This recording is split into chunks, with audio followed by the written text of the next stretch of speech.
네. 일단 바람계곡의 나우시카 다들 어떻게 보셨을까요? 우선은 이 영화를 건주님이 예전에 추천을 해주셔서 이 영화가 어떤 점이 그렇게 좋았는지 한번 듣고 싶었어요.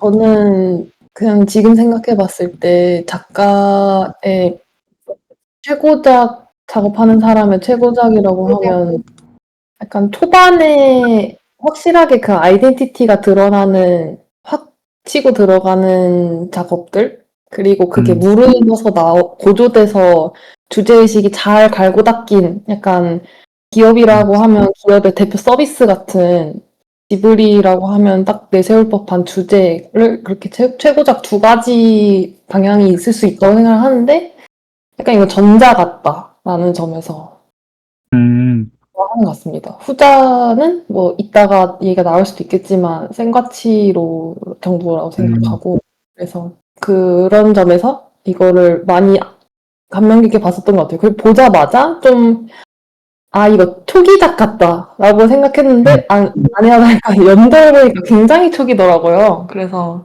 맞아요. 네 심각하게 많이 옛날이어서 그런 점에서 얘기를 해보고 그래. 싶었어요. 좀 네, 지브리 호기심을 갖게 만드는 것 같아요. 사실 접하기론 생각치로 유명하니까 뭐 하울이 유명하니까 이런 식으로 보는데 타오타오 들어가서 도착한 곳은 여기였던 것 같아요. 남성님은 혹시 어떻게 보셨을까요? 저는 이 영화를 옛날에 초등학교 때 선생님이 한번 보여주시고 그때는 뭐 그때 시작으로 이 영화를 알게 돼서 20대 때 한번 보고 그리고 지금에 와서 다시 보게 됐거든요. 그래서 이게 이런 영화가 잘 없는데 그 세대마다 한 번씩 본 거죠. 10대 때도 한번 보고 20대 때도 한번 보고 10대 때는 주로 되게 저는 지금도 그런데 디스토피아적인 풍경이 근데 엄청 자극적으로 들어와요. 그 파괴된 나라 이름이 뭐더라? 페지테 그 도시가 완전히 파괴되고 그 위에 중앙 돔에 오무가 올라가 있는 모습이 옛날에 그 어릴 때 봤었던 너무 되게 소스라치게 놀랐던 장면이 아직도 기억에 생생한데 처음에는 그런 것들이 주로 눈에 들어왔고 이 작품의 클라이맥스라고 볼 수 있는 맨 마지막 장면 그 황금벌판에서 춤을 추는 것 같은 그 나우시카의 장면이나 아니면 이 벌레들과 그 인간을 중재하려고 하는 그런 노력들이 이번에 되게 많이 눈에 들어왔던 것 같아요. 그래서 이런 누군가는 이런 작품을 해야 할 것만 같은 그런 느낌인데 그거를 이 미야자키 하야오하고 지브리가 계속해서 이 작품을 기조로 해서 계속해서 주장을 하고 있는 것 같은데 그래서 이 작품이 그런 그러니까 시조격 작품으로서 되게 인상 깊게 봤어요. 네. 광고님도 의견을 들어보고 싶은데 광고님이 어떤 질의를 도출한 걸 보면 뭔가 조금 이렇게 불만이 있으셨던 걸로 보여요. 그렇죠. 저는 네네. 그렇게 좋게 보진 않아서 영화들을 네네네. 짧게 이야기하면 네. 내가 옛날 작품이니까 사실 네. 그 옛날 작품에 좀 너무 안전한 플롯들만 가져다 썼다. 뭐 지금 생각하기에 지브리나 그 미야자키 하야오의 명성에 비해서는 너무 뻔하고 그리고 옛날 뭐 그 당시에만 생각할 수 있던 이야기이긴 한데 지금 이 시점 25년도 이 시점에서 보기에는 너무 좀 뭐라 표현하죠? 뭐 구태의연한 그런 장면들 뭐 필요 없기도 하고 아니면 뭐 감독 입장에선 필요했겠지만 좀 쓸모없는 장면들도 많았고 그리고 주제적으로도 그렇게 올바르진 않은 작품이라고 생각했습니다. 뭐 저까지 이제 간단하게 말씀을 드리자면 사실 세 분이 각자 표현하는 방식이 달랐지 같은 말을 하고 있는 것으로 보이거든요. 그러니까 저도 이게 되게 프로토타입처럼 느껴졌어요. 그러니까 어떤 후대에 많은 뭐랄까 모방작들을 창조해내는 하나의 원류로서 저는 그래서 어마어마한 가치가 보여졌고 오히려 지브리 본인도 자기를 모방한 게 이 있을 정도로 바람계곡의 나우시카는 되게 뭐랄까 위대해 보였거든요. 그러니까 저는 그래서 그렇게 좀 좋게 봤습니다. 그래서 이제 구체적으로 들어가 보자면 영화의 주제가 생태주의와 여성주의와 반전주의 세 개가 섞여 있는 것으로 보여요. 그래서 하나하나 차근차근 논의를 해봤으면 좋겠는데 우선 생태주의에 대해서 그 광고님의 생각부터 일단 들어보고 싶어요. 뭔가 자연과 문명이라는 대결 구도가 진부하게 느껴졌다라는 의견에 대해서 좀 먼저 들어보고 싶습니다. 저는 이 영화를 보면 문명은 악의 축, 자연은 선의 축이라는 개념을 가지고 있거든요. 네네. 그래서 그 일반적인 자연에서 이제 곤충을 여기서는 나타내고 있죠. 그 오무라는 곤충을 쓰는데, 그리고 식물들도 보면은 뭐 오염된 땅에서는 독을 뿜고 깨끗한 곳에서는 독을 뿜지 않는다는 의미로 보면서 이제 문명화가 되면은 이렇게 뭐 아름답거나 아니면 자연에 있는 애들이 오염돼서 나빠진다, 이런 식으로 보인단 말이에요. 그런데 이게 자연이라는 게 자연의 오염이 꼭 문명화로 인해서 생기는 게 아닌데, 이 영화는 마치 이 문명으로 인해서 이 자연이 오염돼서 아예 문명을 없애야 된다, 그러니까 그 문명을 예전으로 돌아가야 된다라는 식으로 좀 아이러니한 느낌을 준단 말이에요. 그래서 주인공 자체도 사실상 문명의 혜택을 다 보면서 살고 있는데, 뭐 비행기 타고 날아다니고 총 쏘고 다 하는데 나는 자연을 지킬 거야 라는 게 좀 이상하단 말이죠. 너무 그 어릴 때 이게 진짜의 기억인지 모르겠어요. 영화를 보면서 그 오무 유충을 숨겨주다가 그 유충을 군인이죠. 뭐 아버지가 될 수도 있고 군인이 가져가면서 그 유충을 죽이는 듯한 이미지를 한번 꿈꾼단 말이에요. 그때 트라우마 때문에 그냥 어른이 돼서도 생각 없이 그냥 자연은 지켜야 되는 것, 곤충은 지켜야 되는 것, 그런 의미로 커온 게 아닐까, 이 나우시카가. 뭐 요 정도 생각하고 있습니다. 네. 저는 개인적으로, 그러니까 거부감이 느껴지는 포인트가 어딘지는 알겠어요. 그러니까 인류 문명에 대한 덮어놓고 비판하는 듯한 태도, 그리고 어차피 비가역적인데 오히려 뭐랄까 문명 자체가 이러한 나쁜 현상을 야기했다라고 말하는 것 자체에서 인간은 오히려 더 좌절감을 느낀단 말이죠. 그러면 진짜 우리 문명을 퇴화시켜야 돼? 이런 식으로 반문을 던지게 되고. 근데 그런 걸 떠나서 일단은 저는 자연이 선으로 그려졌다고 느껴지지 않았고, 그러니까 자연은 그냥 진짜 말 그대로 자연. 그대로 주어진 어떤 하나의 현상. 근데 그걸 역류하려는 인간이 갖는 고통이 있을 뿐. 그러니까 애초에 그러니까 미야자키 하야오가 지적하고자 한 포인트는 인류 문명의 발전이 아니라 그 자연의 흐름을 거스르려는 듯한 태도다.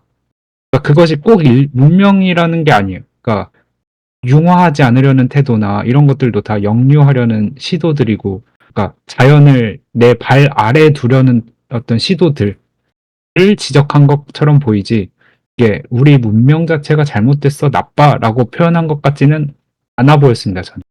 다른 의견 있으시고요? 네, 다른 의견은 어떠신지. 다른 영화에서, 다른 지브리 영화에서 자연을 대하는 거나 자연을 대변하는 태도는 다르겠지만, 어쨌든 이 영화에서는, 나우시카 홀로 그 가운데서 중재를 하고 있어서, 저는 조금 중화될 수 있다고 생각해요, 오히려. 근데 다른 영화 얘기가 나오지만 원령공주 모노노케 힘에 보면 모노노케 힘에는 약간 일면 자연의 편처럼 보이거든요. 자연 그리고 거기는 늑대 부족이 나오니까 물론 자연 안에서도 의견이 달라지고 의인화돼서 의견이 다르고 하지만 조금 더 그래서 조금 더 그쪽이 중립적일까요? 다양한 의견들을 보여줬으니까. 근데 저는 조금 중화될 수 있는 부분이 있다고 생각해요. 아직 좀 말이 정리가 되진 않지만. 근데, 그니까, 저는 말씀하시는 취지는 알겠는 게, 그니까, 뭐랄까, 이 나우시카가 인간을 대하는 태도가 원령공주랑 차이가 있다고 보이거든요. 그, 원령공주는 인간에 대해서 끝까지 적대적인데, 나우시카는 사실 인간도 좋고 자연도 좋아 약간 이런 캐릭터라, 맞죠. 뭐랄까, 자연과 인간의 조화와 융화를 꿈꾸는 사람이지, 인간의 절멸, 문명의 파괴, 막 이런 거를 주장하는 사람은 아닌 것처럼 저도 느껴졌어요. 근데 어쨌든 원령공주도 그게 좋은 구조라고 생각하는 게, 숲의 신이 나오는데, 거기 가장 심층적인 부분이라고 치고, 자연과 가장 가까운 부분을 대변하는 존재라고 치면, 그 앞에 늑대 부족이 있고, 그 앞에 원령공주 있고, 그리고 중간에 아시타카 남자의 이름 맞나요? 남자 주인공 아시타카가 있고, 또 그 뒤에 마을 사람들이 있고, 뭐, 전쟁을 이어나가려는 사람들이 있잖아요. 그래서 각자의 입장과 그 긴 스펙트럼이 좀, 그것도 입체적으로 만드는 것 같아요. 그 영화에서 자연을 대하는 태도 자체를. 근데 어쨌든, 이 영화는 그거에 비해서는 조금 간단한 구조죠. 그거에 비해서는. 조금 더 전 작품이기도 하고. 저는 음.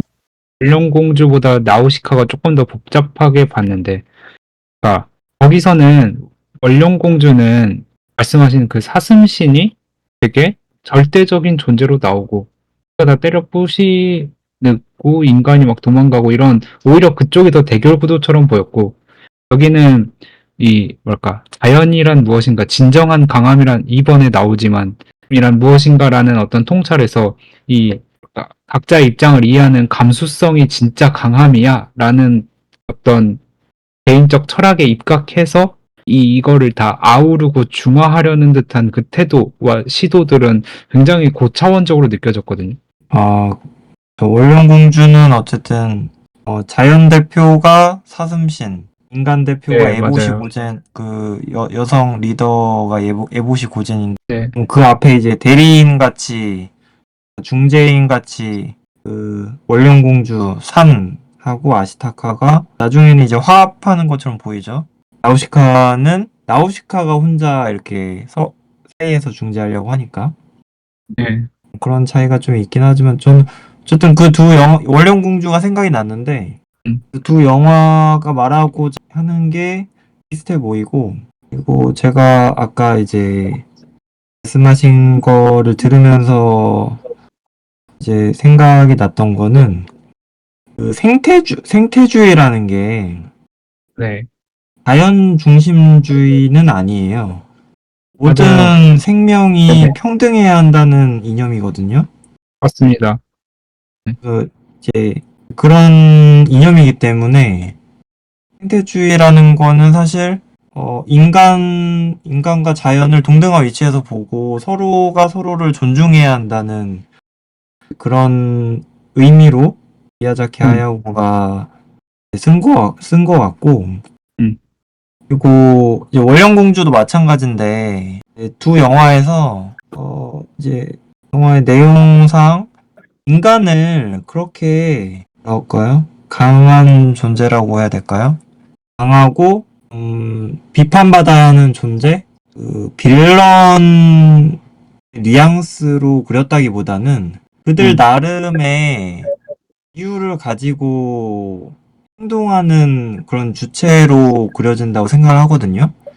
인간도 좀, 일종의 네. 생명체예요. 그들이 군집을 이뤄서 사는데 부족을 이뤄서 살죠, 둘 다. 되게 원시적이죠, 지금에 비하면은. 그렇게 사는데, 예를 들어, 이 토르메키아, 이제 전쟁을 좋아하는 그 토르메키아라는 도시에 쿠샤나라는 공주가 나옵니다. 그 공주가 막 거신병을 부활하고 전쟁해서 다 주변 도시 국가들 병합하고 이렇게 하려고 하는데 왜 그렇게 했느냐? 공주가 왜 그렇게 했냐면 되게 간단하게 말하면 그런 환경에서 살았기 때문이에요. 이제 어려서부터 전쟁을 해서 남을 이겨야 하고 그리고 자기를 탄압하는 그게 설사 자연이라고 할지라도 그런 자기를 하려고 하는 것들은 다 파괴하거나 전쟁을 일으키는 식으로 해결하는 것을 이전부터 그렇게 배웠던 거죠, 주변에서. 막, 약간 이권 다툼 하는 식으로 중간에 나오거든요.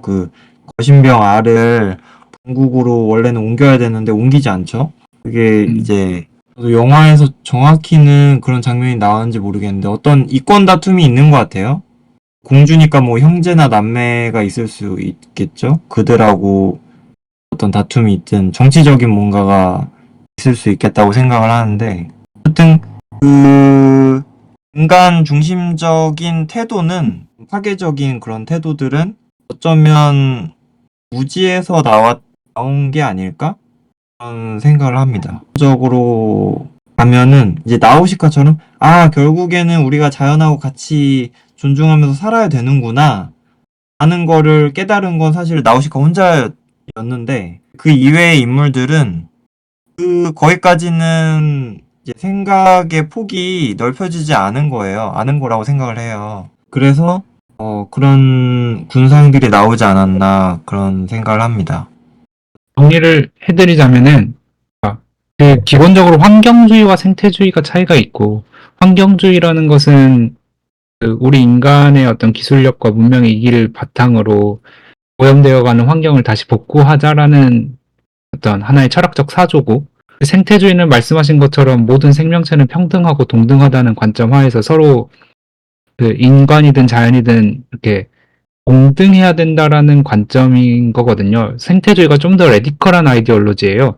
그러니까 전 미야자키 하야오는 환경주의가 아니라 생태주의자인 것처럼 보인다는 게 이제 이 첫 번째 질의였는데, 그러니까 뭐랄까 그런 문명의 이기나 이런 그러니까 문명의 이기 자체가 나쁜 게 아니라 문명의 이기를 총이든 그런 전쟁 도구로 활용하고 어떤 그 생태주의를 파괴하는 어떤 도구로서 활용되는 거기에 이제 제한을 걸고 싶은 거지. 뭐랄까 문명의 발전 자체나 이런 거랑은 오히려 지향하는 편에 가깝다. 그러니까 아까 남성님이 얘기하신 부분에서 인간이 그 사람이 살아온 배우고 자란 환경에서 그러한 무지에서 그런 인간이 되었다라는 점에서 나우시카가 다를 수 있는 건 좀 어떻게 보면 아쉬울 수 있는 부분이죠. 개연성이 조금 없잖아요. 나우시카만 조금 너무 특출나고 구세주고 근데 어쨌든 그걸 뒷받침하는 근거로는 어쨌든 전설에서 메시아가 등장할 것이다라고 하는 부분에서만 개연성이 있긴 해서 대신 그걸 위해서 시각적으로 분명을 최대한 좀 조화롭게 이룬다거나 그런 설화랑 어울리게 저도 말이 많긴 했지만 첨언을 하나 좀 더 하고 싶은 게 아까 원룡공주와의 비교해서 원룡공주가 조금 더 단순해 보인다고 했던 이유는 거기에 있는 것 같아요. 지금 정리가 된 건데 하슴 씨는 되게 악의가 느껴졌거든요. 그러니까 아닌데 되게 뭐랄까 악의가 느껴지도록 뭔가 그렸다고 느껴졌어요. 그 개인적인 감성으로. 근데 여기서의 오무나 이런 애들은 악의가 느껴지지 않고 하나의 파도처럼 느껴졌단 말이죠. 정말 무심해요. 그래서 전 더 오히려 으스스하게 느껴지고 이게 좀 더 고차원적이라고 느껴졌어요. 그러니까 우리를 의식하지 않는 존재와 융화를 해야 하는 것이 우리를 악으로 대하고 있는 사람과 융화하는 것보다 훨씬 어렵다고 느껴지거든요. 그거를 해내는 게 나우시카다. 좋은 표현이네요. 자연스럽게 넘어가 보자면 이거 어차피 그 나우시카가 그렇게 융화를 해볼 수 있었던 이유는 저는 여성이라서 보이거든요. 여성이었기 때문에 그런 융화와 고차원적인 생각이 가능했다. 이걸 의도한 작품으로 보인다고 봤어요. 근데 이제 이것도 광모님의 의견을 들어보고 싶은 게 어떤 전통적인 여성성의 강조라는 측면이 보인다. 뭐 이렇게 지적을 해주셔서 이에 대한 설명을 좀 더 들어보고 싶습니다. 왠지 들어보니까 너무 비난하는 주제만 꼬집어낸 것 같아서 뭐 그럴 수 있죠. 그렇긴 한데 그런 적도 있다고 봅니다. 이 영화를 보면은 결국 주인공은 나우시카잖아요. 네네. 네, 나우시카 말고 여기서 좀 주도적인 사람이 토르메키아에서 그 장군으로 나오는 여자분이 또 있어요. 맞아요. 공주인가? 네. 그분은 결국에는 이게 이 나우시카에 의해서 이 오무의 이 파도죠.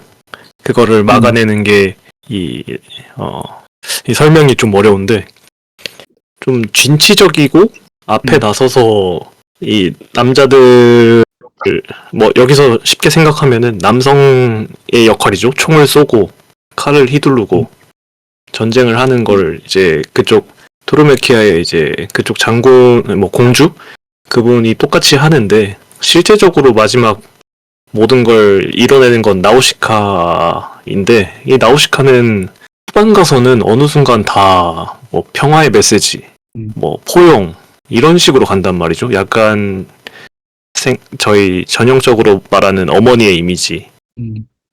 그래서 이거는 진취적인 여성의 모습보다는 그 항상 보수적으로 이야기하는 여성성. 여성은 모든 걸 품어줘야 되고 뒤에서 이렇게 보살펴주고 이런 역할을 더 의미한다고 봤어요.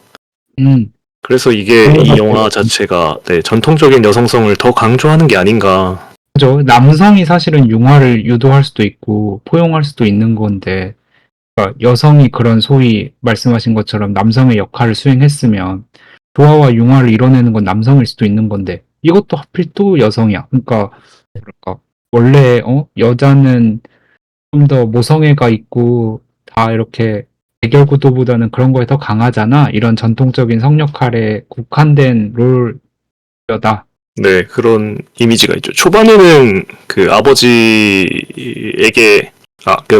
아버지 집에 이 토르메키아가 쳐들어왔을 때 네. 그걸 하잖아요. 막 칼을 들고 찌르고 죽이고 이런 식으로 좀 남성적인 그런 모습도 보여주는데 그런데 후반으로 갈수록 그런 모습이 아예 사라지는 거죠. 현대적인 관점에서는 전 동의를 하는데 이제 당시에서의 어떤 가부장적인 사회에서는 꽤 레디컬한 시도였으니까 참작의 여지가 있다고도 보이기도 하고 그리고 떠나서 미야자키 하야오 스스로가 상당한 레디컬 페미니스트다라고 느껴지는 게 그런 관점인 것 같아요. 그러니까 성 역할을 부여한 거를 전복시키려는 미시적인 차원의 변화보다는 그냥 현재 우리 사회가 우리 사회를 유지하고 있는 문명 전체가 남성 주도적인 문명이기 때문에 그 문명의 시스템 자체를 전복시켜서 그런 소위 말하는 여성에게 특화된 역할들, 모성애적인 본성들 이런 것들이 아예 지금 사회 구조적으로 존중받지 못했다라고 느꼈던 것 같아요. 그래서 그냥 그 구조 자체를 전복시키기를 원한 게 아닌가. 네, 그렇게 보면은 이제 여성주의적인 측면도 있죠. 물론 광모님의 의견도 너무 동감합니다. 네, 저도 다 이해가 돼요. 근데 정말 감사할 지경이라고 할까나? 네, 심지어 그 후속작들에서 일관적인 모습의 여성들을 보여준 게 아니라 정말 다양한 여성을 다루는 모습을 보면서 그냥 먹여주는 것에 감사할 지경. 이런 마음이 들어서.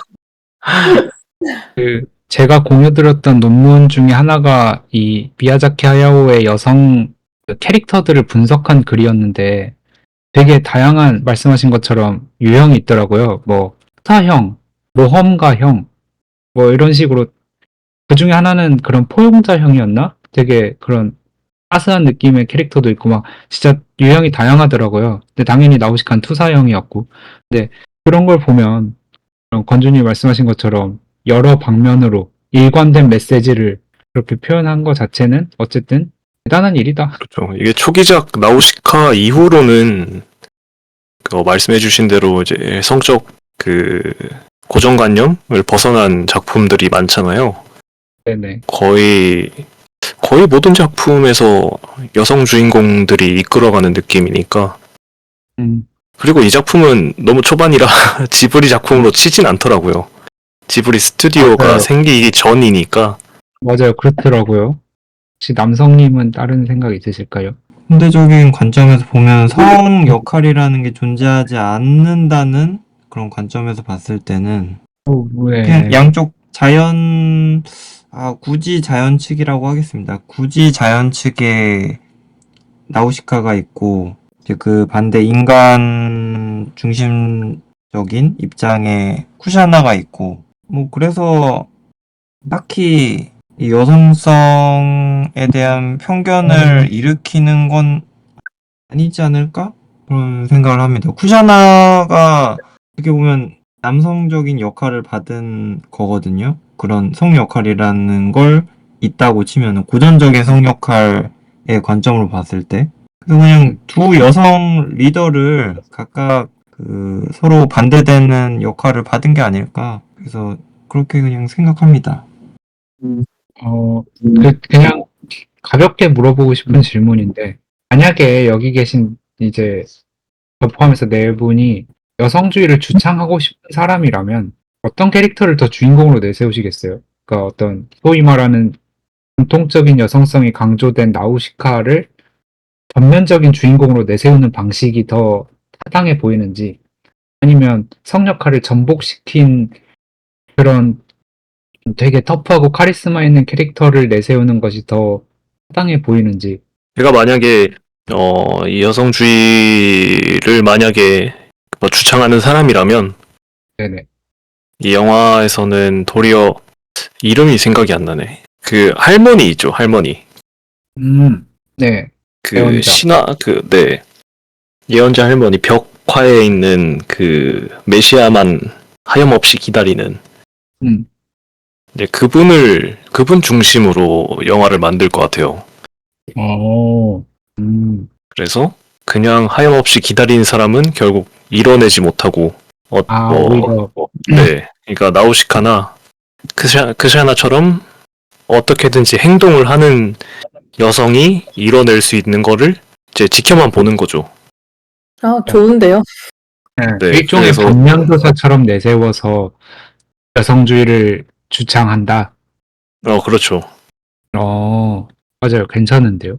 저라면 그렇게 했을 것 같습니다. 음, 오. 이건 여기서 넘어가죠. 이게 너무 좋은 것 같아요. 다음으로 이제 자연스럽게 넘어가 보자면, 또 반전주의를 말 안 할 수가 없잖아요. 지브리 영화를 얘기하면서. 이 그렇죠. 영화에서는 사실 반전주의가 좀 다소 약한 것 같긴 해요. 다른 어떤 바람이 분다나 서울의 움직이는 성 같은 거에 비하면. 그래도 반전주의적인 요소가 있고, 뭐랄까, 미야자키 하야오가 생각하는 전쟁이 뭐고, 반전이 뭘까요? 되게 질문이 추상적인데, 제가 먼저 그 말씀을 드리자면, 아까 말한 것처럼 그 문명의 이기 자체를 반대하는 건 아니지만, 문명은 분명히 인간에게 도움을 주지만, 그 문명의 이기가 인류의 발전을 도와줘야 하는 그런 데 투입되어야 될 자원을 낭비하는 것이 곧 전쟁이다 라고 생각하는 것처럼 보이거든요, 저는. 그러니까 온 인류는 힘을 합쳐서 지금 나아가야 할 무언가의 방향이 분명히 있어. 근데 전쟁은 그걸 다른 길로 세게 만들어. 이런 관점으로 보여요. 좀 이상적이지 않나요? 이상적이죠. 미야자키 하야오는 엄청 이상주의자고, 그러니까 뭐랄까 반전주의 하면 우리가 보통 인간의 생명 중시 막 이런 거를 생각하는데 그런 관점에서 저는 미야자키 하야오가 반전을 주장하는 것처럼 보이지 않는다는 거죠. 인간의 생명이 너무 소중해서 전쟁을 하면 안 돼가 아니라 우리 인간은 지금 나아가야 할 길이 너무 그러니까 너무 저 멀리 있고 바빠 죽겠어. 지금 이런데 시간 낭비할 그런 그럴 지금 타이밍이 아니야. 라고 말하는 것처럼 되게 그래서 저는 미야자키 하야오가 주장하는 반전주의가 되게 부정하고 매정해 보이거든요. 물론 메시지는 동의하지만. 예, 저도 뉘앙스가 좀 다르긴 하지만 내용적으로는 비슷한 것 같은데, 어쨌든 싸우는 것보다는 공감하고 연대하는 것이 더 나은 해결책이라고 생각하는 것 같아요. 항상 원령공주도 마찬가지고, 투쟁으로서 얻어내려는 사람이 있고, 그리고 연대함으로써 얻으려는 그런 인물들이 나오는데, 그 둘 중에서 전쟁이라는 것에 대해서 그것보다는 공감의 키워드에 대해서 좀 더 집중하는 것 같아요. 진정한 뭔가 해결책은 공감과 연대라고 생각하는 거죠. 그게 제가 아까 말씀드렸던 그 쿠샤나가 왜 전쟁을 하려고 하는가? 쿠샤나도 나우시카가 알고 있는 것을 쿠샤나도 알았다면 전쟁을 하지 않았을 거라고 생각하거든요. 무슨 전쟁을 하고자 하는, 전쟁을 좋아하는 게, 그리고 다른 사람들을 정복하려고 하는 게 유전자적으로 처음부터 선천적으로 그렇게 태어난 게 아니라고 생각을 해요. 그렇게 자라왔기 때문에 그렇게 행동하는 거라고 생각을 하고. 근데 그 말씀에 동의를 하는데, 그러니까 그런 것 같아요. 뭐랄까, 쿠샤나랑 그 원령공주에 나오는 그 말씀하신 그 여성 리더, 그 둘을 보면 되게 현실 감각이 뛰어나고, 네. 확실히, 네, 그 현실 감각이 뛰어나고 되게 영리한 인물로 나오거든요. 근데 그렇게 영리한 인간들조차도 뭔가 가닿지 못하는 형이상학적이고 추상적인 세계가 있고, 그거를 감각해낼 수 있는 감수성을 갖춘 인간만이 원룡공주나 나우시카의 역할을 수행해낼 수 있고, 근데 그런 감수성과 감각을 인류가 갖추게 하려면 그 사이에 예술이 필요하다. 라는 게 예술가로서의 미야자키 하야오의 어떤 본인만의 소명의식 같은 게 있어 보이는 거죠. 선지자가 필요하다. 예술보다는 제 생각에는 나우시카로 상징되는 선지자가 필요하다라고 저는 생각을 합니다. 네. 그런 선지자를 육성해내는 게 예술의 역할이라는. 제 생각에는 저는 철인 정치를 생각을 했는데, 그래서 철학이라고 생각을 했거든요. 철학이랑 예술은 저는 다르다고 생각하기 때문에. 사실은 이게 이번 질문하고 연계가 되는 어떤 그런 내용으로 보였는데, 자연스레 그냥 2번으로 넘어가 보자면, 그래서 미야자키 하야오가 생각하는 강인함이라는 것은 저는 그래서 감수성이라고 봤어요. 감각할 수 있는 능력, 감수성을 갖춘 인간, 이런 게 강한 거다. 라고 미야자키 하야오는 보고 있구나.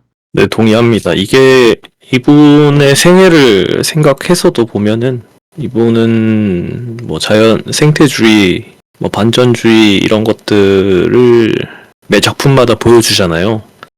네. 그것이 중요하다는 것도 항상 느끼게 해주고. 근데 정작 실제 인물에서는 그걸 너무 극단적인 비난이긴 한데 딱히 내려놓는 게 없죠. 미야자키 하야오는.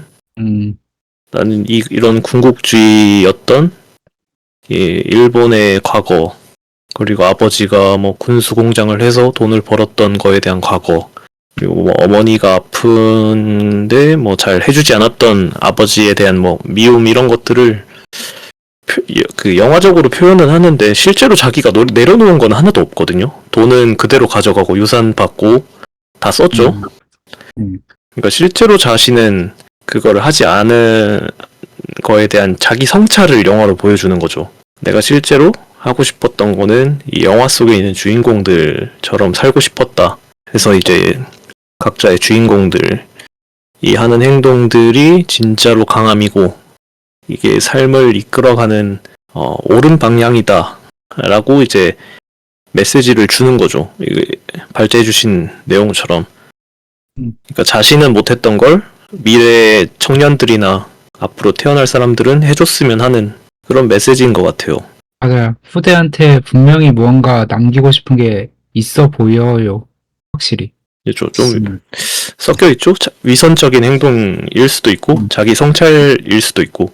그러면은 남성님이 생각하는 남성님이 보기에 미야자키 하야오가 생각하는 강인함은 혹시 어떤 거라고 해석하셨을까요? 그걸 감각할 수 있는 능력이라고 하셨잖아요. 네. 저 그렇게는 한 번도 생각을 안 해봤는데 그 말씀하신 거를 조금 더 시간을 들여서 이해를 해봐야 될 것 같은데 어쨌든 감각할 수 있는 능력이라는 거에는 굉장히 동의하고요. 계속 비슷한 이야기를 하게 되는데 그러니까 전쟁이라는 게 왜 일어나는 다툼, 어떤 갈등이라는 게 왜 일어나냐고 생각하냐면 나와 다른 사람의 세계가 다르기 때문에 일어난다고 생각하거든요. 이제 그게 표면적으로는 이제 정치적인 요인으로 발생을 하는데, 뭐 전쟁 같은 게 대표적이죠. 너무 많은 요인들이 거기에 영향을 미치기 때문에, 이제 만약에 영화를 예시로 들면은, 조금 극단적일 수 있는데, 나우시카의 세계가 100이라면은, 쿠샤나의 세계는 한 50 정도라고 생각을 해요. 그러니까 쿠샤나는 자기가 원하는 대로 다른 국가들을 정복하고 자연을 정복했을 때 어떤 후폭풍이 올지를 몰라요. 그거를 몰라서 그렇게 전쟁을 일으키는 거라고 생각해요. 단적으로 봤을 때.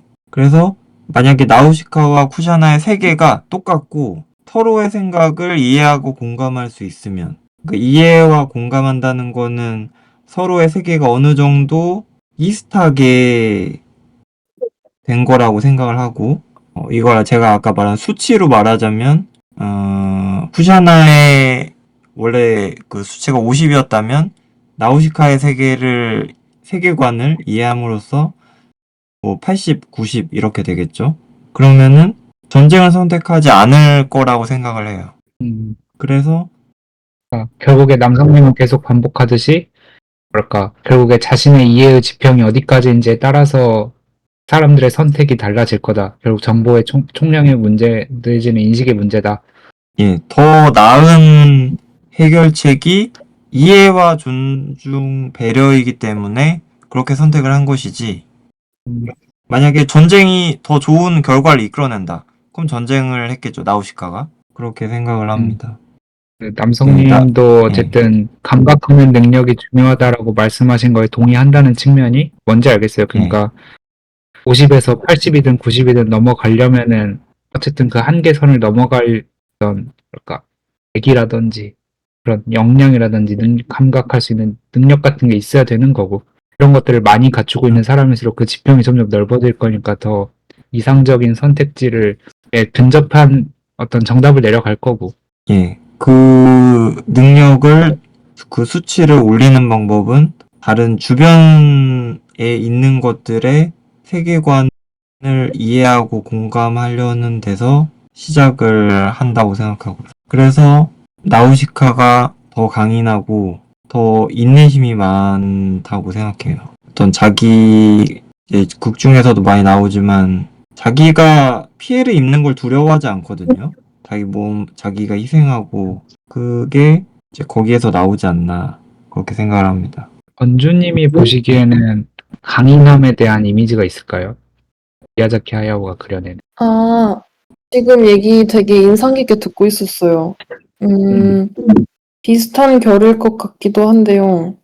지금 얘기 들으면서는 지금 시대가 너무 서로 이해하려고 하고 공감하려고 하는 그 어려운 발걸음을 잘 안 걸으려고 하고 있구나라는 데서 조금 통탄스러워하고 있었고, 음, 네, 예, 한 번에 딸깍 클릭하는 걸로 AI의 공감을 듣는 이 시대에서 더 어려워졌겠다는 생각이 들으면서, 동시에 좀 미야자키 하야오가 굉장히 레디컬하고 굉장히 이상적이고 그래도 결국 계속 얘기하고 그 얘기할 수 있는 그 강한 힘은 어쨌든 부끄러워하는 태도에서 나온다고 생각을 하고 네, 그 부끄러워하는 태도가 예술로 이끄는 힘이고 끊임없이 대중들에게 자기의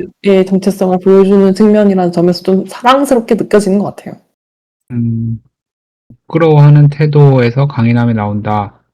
네, 맞아요. 그 생각한 건데 공감합니다. 진짜 통탄이 되고 사실은 상대방을 공감하고 이해하는 게 중요하다라는 사실은 6살짜리도 알거든요. 근데 그 과정이 얼마나 지난하고 고통스러운지는 50살짜리도 몰라요. 50살짜리라고 하니까 좀 그렇지만 진짜 평생 살아도 사람들이 잘 인식을 못하는 것 같고 그리고 안다고 하더라도 그걸 견뎌낼 깜냥이라든가 용기 같은 게 없고 저를 포함해서 그런 누군가는 고통스러운 길을 걸어야 되는데 나우시카처럼 아무도 못 걸어가고 있는 세상이다 보니까 요즘에 갈등과 반목이 점점 줄어들고 있어라고 느끼는 사람은 진짜 없잖아요. 다 커지고 있다고 인식하지. 그러니까요. 모두가 인내심이 필요한 사회가 아닌가 생각을 합니다. 전쟁이 남의 얘기가 아니서 말이죠. 저희도 그 총탄이 지금 당장 없을 뿐 미시적인 전쟁을 매일매일 치러가면서 살잖아요. 네, 누구를 비난하고 비난받을까 봐 두려워하고. 제가 한번 어딘가에서 얘기를 했는데 그러니까 정말 평등한 세상이 오면요. 네. 그 개인이 느끼는 피로도는 엄청날 것 같아요. 엄청나지만 거의 그 만인에 대한 만인의 투쟁급으로 그런 생각 한 적이 있거든요. 한 몇십 년 전만 해도 여성 인권이 없을 때 만약에 남성 50명, 여성 50명이 살고 있다고 치면은 옛날에는 남성 50명만 목소리를 냈었죠. 근데 지금 여성 50명도 목소리를 내잖아요. 네. 그래서 총 100명이 말을 하는 시대가 된 거죠. 거기다가 남성 중, 여성 중에서도 뭐 소수자, 무슨 소수 민족, 종교 이런 것도 다 자기 말을 하다 보니까 사회가 당연히 시끄러워질 수밖에 없고. 근데 이거는 어떻게 보면은 더 좋은 사회로 가는 과정이긴 해요. 다 모두가 자기 말을 할 수 있는 시대가 그거는 그게 합리적이니까. 근데 그걸 느끼는 개인의 피로도는 엄청나고 옛날에 비해서 개인이 가져야 하고 존중해야 되는 그런 능력은 절대적으로 봤을 때는 더 많이 필요해진 거죠. 공감합니다. 그거를 모두가 조금씩 나눠서 견뎌내는 사회가 되어야 바람직한 건데 그마저도 이상적인 거죠. 예. 그러니까 이런 것마저 이상적이라고 하는 게 조금 전 슬픈 거죠. 맞아요. 안타까워요. 네, 이제 남성님 이야기해 주신 거에서 영원히 평등해질 수 없다라고 느끼는 거는 저는 종교도 사실 한국의 경우에는 종교의 자유가 있잖아요. 그래서 여러 가지 종교도 있고 주류가 되지 못한 종교들은 사이비로 불리는데 사실 물론 사이비를 제가 옹호하는 건 아닙니다만 인원수가 적어서 사이비로 불리는 것 뿐이라고 보이긴 하거든요. 네, 종교 자체도 살짝 그거라고 봐요. 나는 이 사람 다른 사람보다 조금 더 우월해지고 싶어서 조금 더 같은 소속감으로 다른 사람보다 조금 더 한 단계 위에 있고 싶어서라는 개념으로 보이긴 해요. 그냥 이런 것처럼 종교도 있지만 뭐 지역사회 아니면 지역주의, 나라, 궁국 뭐 여러 가지들 소속감을 가지면서 나는 얘보다는 내가 더 나아. 그러니까 뭐 50명, 100명이 같이 있는 세상에서도 그런 식으로 서로서로 이제 계급화를 만들려고 하는 거죠. 사람들은. 그래서 영원히 평등해질 수 없는 그런 구조를 가질 것 같아요. 이게 지성체가 되면은 그럴 것 같아요. 아예 뭐 IQ 40짜리로 만들어버리면 평등하게 살 것 같은데 그게 아닌 이상은 영원히 시끄럽게 살아야 될 것 같아요. 사람은. 맞는 것 같아요. 그렇죠. 우리 인간이 딱 그 정도 수준입니다. 번으로 넘어가 보자면 지브리 애니메이션 인기가 진짜 좋잖아요. 그 메시지가 좋은 거 다 알겠어.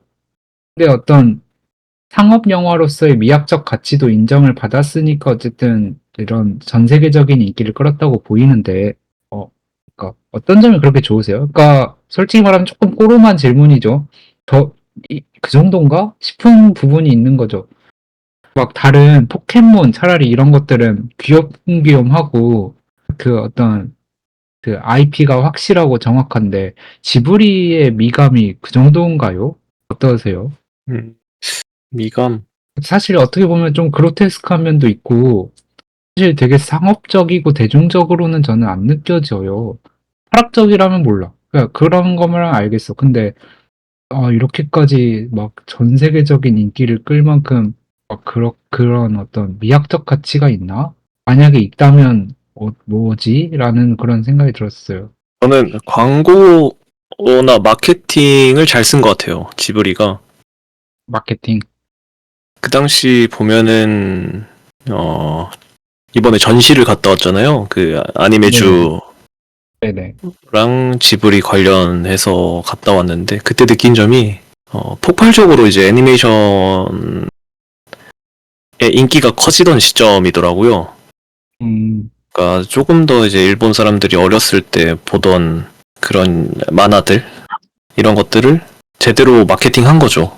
뭐 음, 그 시대를 잘 탄 것도 능력이긴 한데 음, 지금 일본 사회에서 지금 애니메이션이 가장 강점이 있고 그리고 시대적으로도 이 군국주의를 반대하는 느낌의 시위들이 있을 때니까 음, 조금 더 자연적인 맛을 내는 거죠. 그냥 MSG를 엄청 친 거죠, 이 나우시카에. 이 나우시카는 지브리를 탄생시키기 위해서 다 넣었어요. 마약을 넣은 거죠, 사실상. 돈을 벌 수 있는. 마약을 넣었다. 그래서 실제로 보면은 엄청 자극적이게 표현하진 않잖아요, 이 작품이. 군국주의를 진짜로 반대하는 거는 그 라퓨타가 있을 거고, 그리고 뭐 붉은 돼지도 있고, 그다음에 자연주의를 뜻하는 거는 그 말씀해주신 원령공주도 있고, 조금 더 자극적인 소재로 갈 수 있는데 이 나우시카는 간을 본 것 같아요. 이 시대적으로 이 정도 수준으로만 내도 받아들여 줄까 일본 국민들이. 그래서 했고 이때 뭐 영화적으로 좀 흥행이었다면 애니메이션이 아닌 영화로 나왔지 않을까. 이 미야자키 하야오가 직접적으로 그림을 엄청 그리는 사람은 아니잖아요. 연출적으로나 아니면 이 극본 같은 걸 잘 짜는 느낌이라 그냥 애니메이션은 이 시대에 따라서 넘어간 느낌이고 만약에 이때 애니메이션이 저물고 그냥 영화였다면 지브리 스튜디오가 영화적으로 나왔겠죠. 저는 그렇게 생각합니다. 우스갯소리인데 광무님의 생각을 거칠게 정리하자면 지브리가 시대의 운을 좀 탔다. 그렇죠. 오늘 탔죠. 네. 오늘 잡은 것도 운이고 사실. 뭐 그럴 수 있죠. 그런 면모도 충분히 뭐랄까 대성하는 데는 중요한 면모니까. 그렇죠. 그 영화 애니메이션 산업의 성장과 딱 이렇게 타이밍이 절묘하게 맞아 떨어졌다는 점은 아마 미야자키 하야오나 지브리 스튜디오 사장도 동의하지 않을까. 사실 건주님의 생각이 좀 궁금하긴 했어요. 그러니까 이제 그림을 그리셨던 분이기 때문에 미야자키 네. 하야오 그림 같은 걸 보면 좀 느낌이 있나요? 그 원화나 만화 단행본 쪽으로 나가는 거 보면 확실히 조금 더 순정 만화체가 보인다고 할 수 있을 것 같고, 음, 그게,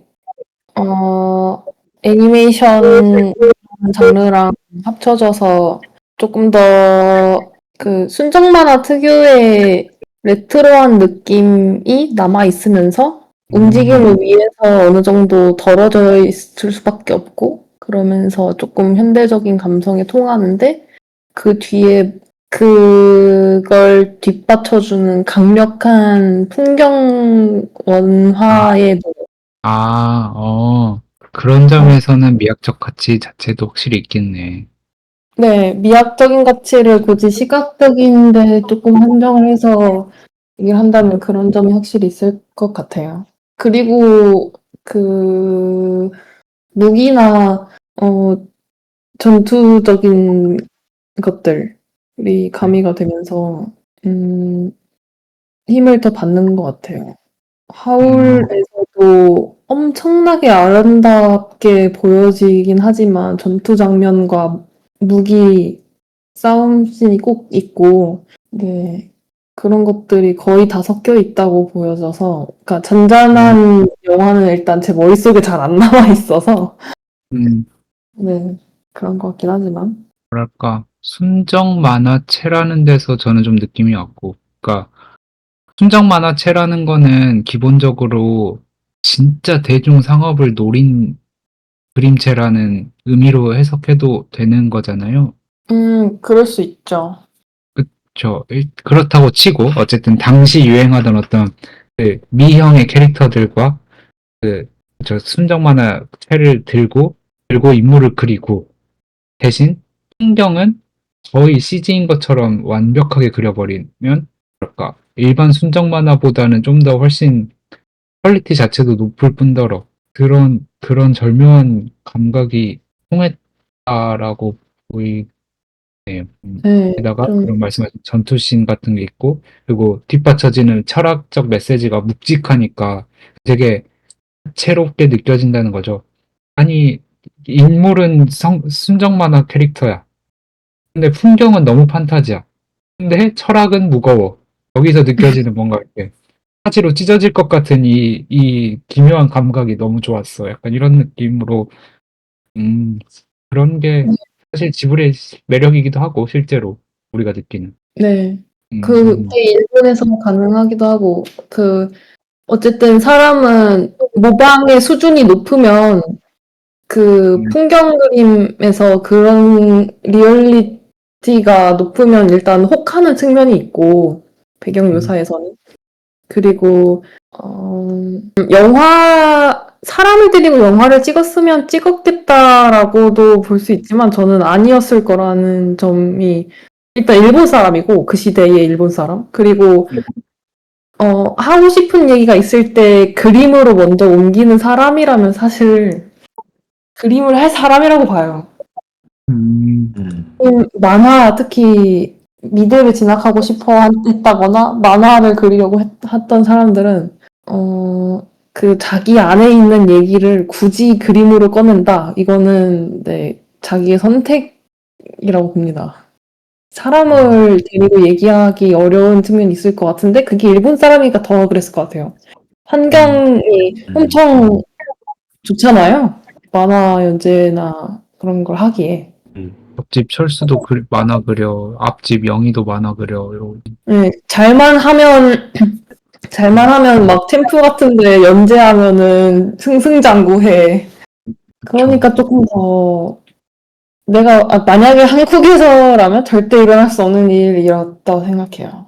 그래서 그렇죠. 광고님의 어떤 그 메시지랑도 연결이 되어 있는 부분이 있다라는 거죠. 그러니까 때를 잘 탔다고 말씀하시려고 했던 것 같은데, 그런 때를 잘 타면서도 어쨌든 일본이라는 애니메이션 산업이 강한 국가에서는 그런 상상력을 그림으로 옮겨내는 것이 가능하다.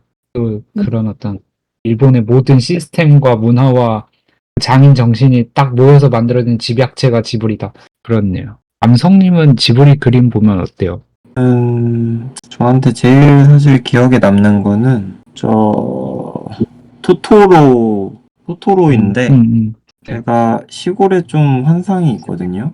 시골 생활, 전원 생활에 대한 환상이 있는데 이제 저도 마찬가지로 저기 건주님 말씀하신 거랑 마찬가지로 그 풍경을 굉장히 아름답게 그려요.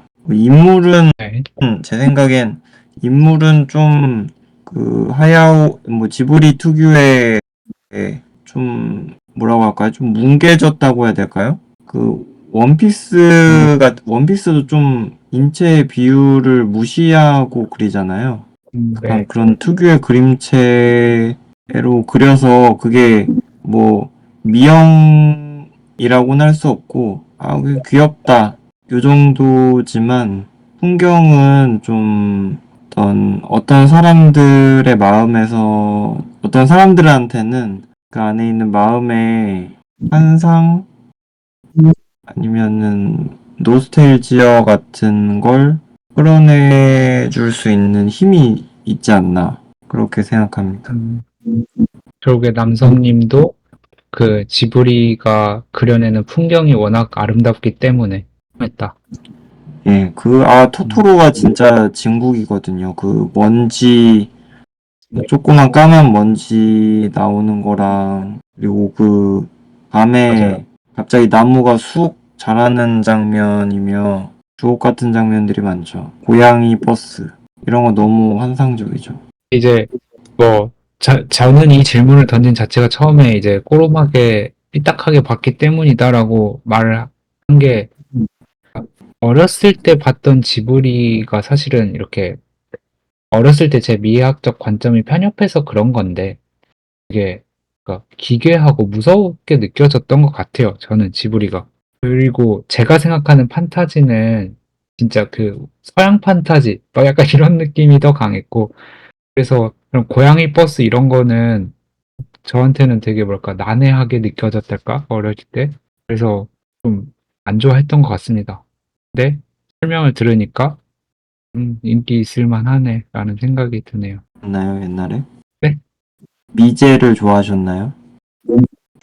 아니요 이제를 좋아했다기보다는 그 뭐야 그러니까 저한테 판타지는 진짜 막 무슨 약간 중세 그러니까 그런 마법 쓰고 막 그런 약간 게임 세계관 속 그런 판타지를 좋아했지 나머지의 판타지는 판타지라는 인식조차 못했던 그런 초등학생 시절이 있었던 것 같아요. 완전 이게 지브리의 첫 완전 다르긴 하죠. 네네네 네네 지브리의 첫 관점을 그런 식으로 이해해버리고 얘네 뭐야 좀 무서워라고 해버리니까 저는 네. 이게 대중적으로 통하는 이 현상이 이해가 안 됐던 거죠. 저렇게 음, 무섭고 기괴한 그림체인데 왜 이게 이렇게 인기가 좋은 거지? 이제 와서는 좀 알긴 알겠지만 지금까지도 어쨌든 한 번쯤은 물어보고 싶었던 질문이다. 다른 분들 눈에는 아름다운 풍경이라던가 순정 만화적 그림체 그리고 뭐 애니메이션 산업의 성장과 맞물린 어떤 타이밍과 운 같은 게 다 이렇게 조합되어서 나온 마스터피스다. 이해가 됩니다. 옛날 지브리는 그런 지브리 좋아하는 사람들이 이런 얘기 하거든요. 어릴 때 지브리를 봐야 된다고. 커서는 음, 그게 잘 안 들어온다고 음, 그런 말을 하는데 그냥 그것도 어떻게 뭐 서양의 대표하는 그 뭐 해리포터나 뭐 반지의 제왕 그런 게 있다면 음, 동양 그쵸. 동양이라 봐야 한중일인데 거기에서 어떤 이런 환상적인 이미지를 만들어낸 게 일본밖에 없으니까 사실 동양에는 이런 것들이 있다. 고양이 버스가 있다. 그렇게 볼 수 있겠네요.